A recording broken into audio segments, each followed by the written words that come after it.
you have fairly recently decided to learn the Māori language. So what was that journey like for you? Why did you decide to do that? Yeah, so essentially, when I look back at my language learning journey, I don't just look at my own, I look at my family's journey for why Te Reo Māori was lost. So basically, it goes back to my great-nana, my namesake. She knew Te Reo Māori, but she wasn't allowed to speak Te Reo Māori. She was told off in shops and schools and lots of local spaces and told not to speak Te Reo Māori. So she decided not to hand it down to my koro, my granddad. And then my dad, I look to him as one of my inspirations, as he was the one, when he had children, when he had me, he realised the importance of learning Te Reo Māori and knowing who you are in Christ and why God made you like that. So he's been on the journey. So I would say my whole life I've been exposed to Te Reo Māori.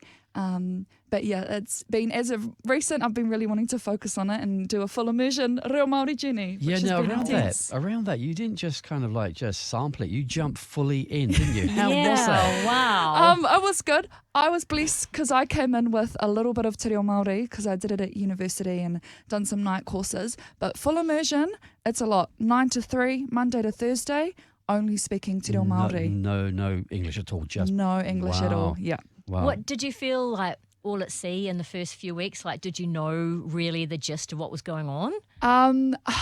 It was very hard. I was in the level 6 class, so there's 2 levels at Te Wānanga Ihorangi. Level 5, they're jumping in with nothing. Level 6, we had a little bit of Te Reo Māori behind us, but still I found it was more tiring than a 9 to 5 job because to learn Te Reo Māori, you have to be social with your mates, so we were having to talk all day long. And I would say when I started, I was at like a kohanga level, which is like a preschool. Okay. So you're talking to your mates in basic words, basic Reo, and it's hard. It is hard. What is your favourite colour? Yeah. Basically, yeah. Wow, that sounds really difficult to me. So how long did it take before you felt like you were kind of fluent-ish? Yeah, I would say, because people say, oh, you know, she's fluent in Te Reo, but I would say I'm still conversational because I look at a lot of people that inspire me on my language journey and they're way better than me. But I would say I've been learning intensely for about 3 or 4 years now. So it's taken that amount of time. Wow. Yeah. I would say, as a broadcaster now, I read the weather in the mornings, okay? And I'm reading English. I can barely do English, if I'm honest. I'm English myself, and I can barely do that language. But when I come up to a Māori word, I feel anxious. I've been told that it's better at least to have a go. That's appreciated. At least I attempt it. And there it is, very good. You're very good. You've been correcting me so forth, haven't you? Well, you have. Yeah, I have. You have. So what advice would you give to people, that want to learn?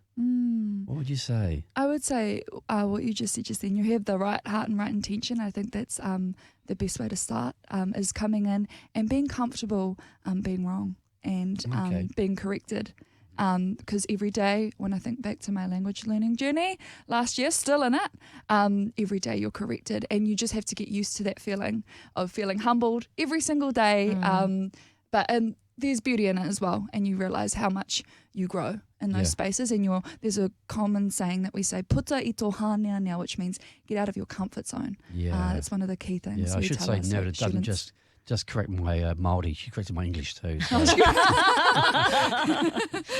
Now, one thing I've learnt recently, I've spent some time in Europe and actually in Africa, people speak multiple languages and it's just normal, and they interchange different languages, different words in different languages in a full sentence, and it's just completely normal. And so for us in New Zealand, primarily speaking English, I think it's I think we can embrace it a bit more because it's just normal to have more than one language in other parts of the world, whereas I feel like there's a little bit of perhaps reticence about kind of learning another language. What would you say to those people? Yeah, that's hard. I think, it's because of, the lack of resourcing and schooling. Even in my schooling education, I just came out of school a few years ago. There was no Reo Māori taught. There was one Reo Māori teacher across the whole school of like 1,000 students. So you look at the whakapapa of that and you can see why they struggle because there is no representation. But my advice would be just to embrace it. And support our Māori people as we're on this journey together to learn and revitalise our language. Yeah. Now, as you said, you've just come out of school, recently. Well, a while ago, 8 years. 8 years, okay. But not Yeah, but I feel that like yourself and the younger people here on the station speak more Māori than maybe our generation. So how do you feel the future looks for Te Reo in New Zealand? Is it positive, do you feel? Yeah. There is a generation, they call them the kohanga generation. You may have heard of Hana from the Māori Party talk about it. Basically, they're talking about those tamariki. This wasn't myself, but some of my friends have been through this. Reo Māori speaking schools and Reo Māori preschools, essentially. They're coming through alongside the likes of myself who are second language learners, fiercely Māori and unapologetically Māori. And you just see the light in their eyes and wanting to create a new future for our people. So I definitely think it's in great hands.